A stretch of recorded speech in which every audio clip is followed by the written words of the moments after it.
बहुत समय पहले की बात है। एक साधु अपनी पत्नी के साथ नदी के तट पर रहता था। उन दोनों की कोई संतान नहीं थी। उनकी बड़ी इच्छा थी कि कम से कम एक संतान उनके यहाँ जरूर हो। एक दिन साधु जब तपस्या में लीन था, तभी एक चील ने अपने पंजे में फंसी एक चुड़िया उसके ऊपर गिरा दी।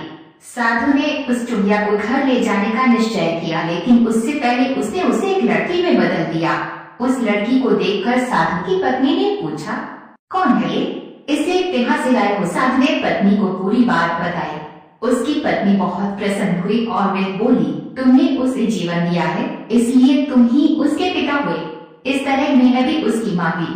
हमारे यहाँ कोई संतान नहीं थी, इसलिए भगवान ने इसे हमारे पास भेजा है।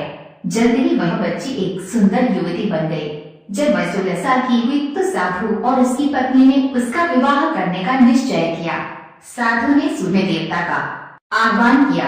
जब सूर्य देवता उसके सामने आए तो साधु किया ने उनसे उसकी बेटी से विवाह करने का अनुरोध। हालांकि लड़की को ये विचार अच्छा नहीं लगा और उसने कह दिया, क्षमा कीजिए, लेकिन मैं सूर्य देवता से विवाह नहीं कर सकती क्योंकि वह बहुत गर्म है।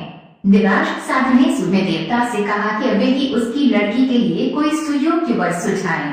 सूर्य देवता ने कहा, बादलों के देवता से आपकी लड़की की जोड़ी सही बैठेगी, क्योंकि वे ही धूप की गर्मी से उसकी रक्षा कर सकते हैं। साधु ने अब बादल देवता से उसकी लड़की से विवाह करने का अनुरोध किया। इस बार भी लड़की ने विवाह से इनकार कर दिया और बोली, मैं इस काले व्यक्ति से विवाह नहीं करूंगी। इसके अलावा बादलों की गरज से मुझे डर भी लगता है। साधु फिर से उदास हो गया और उसने बादल देवता से अनुरोध किया कि वही कोई सुयोग्य वर सुझाएं।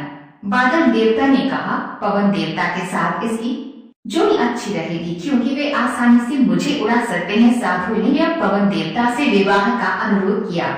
इस बार भी लड़की ने विवाह से इनकार कर दिया और बोली, मैं ऐसे अस्थिर व्यक्ति से विवाह नहीं कर सकती जो हर समय यहाँ वहाँ उड़ता रहता हो। साधु काफी परेशान हो गया। साधु ने पवन देवता से ही कोई सुयोग्य वर सुझाने को कहा। पवन देव ने जवाब दिया, पर्वतों के राजा बहुत मजबूत और स्थिर हैं। वे बहती हुई हवा को भी आसानी से रोक सकते हैं। उनसे आपकी लड़की की जोड़ी सही बैठेगी। साधु पर्वतराज के पास गया और उससे उसकी लड़की के साथ विवाह करने का अनुरोध किया। हालांकि इस बार भी लड़की ने विवाह करने से इनकार कर दिया और कहा, मैं ऐसे किसी व्यक्ति से विवाह नहीं कर सकती जो इतना कठोर और ठंडा हो। लड़की ने साधु से किसी नर वर को खोजने को कहा। साधु ने पर्वतराज से सलाह मांगी। पर्वतराज ने जवाब दिया, किसी चूहे के साथ ही आपकी लड़की की जोड़ी अच्छी रहेगी क्योंकि वे नरम भी है और आसानी से किसी पर्वत में भी बेल बना सकता है। इस बार लड़की को वर पसंद आ गया। साधु काफी हैरान हुआ और बोला, भाग्य का खेल कितना निराला है। तुम मेरे पास एक चुड़िया के रूप में आई थी और मैंने ही तुम्हें लड़की का रूप दिया था। चुड़िया के रूप में जन्म लेने के कारण तुम्हारे भाग्य में चूहे से ही विवाह करना लिखा था और वही हुआ।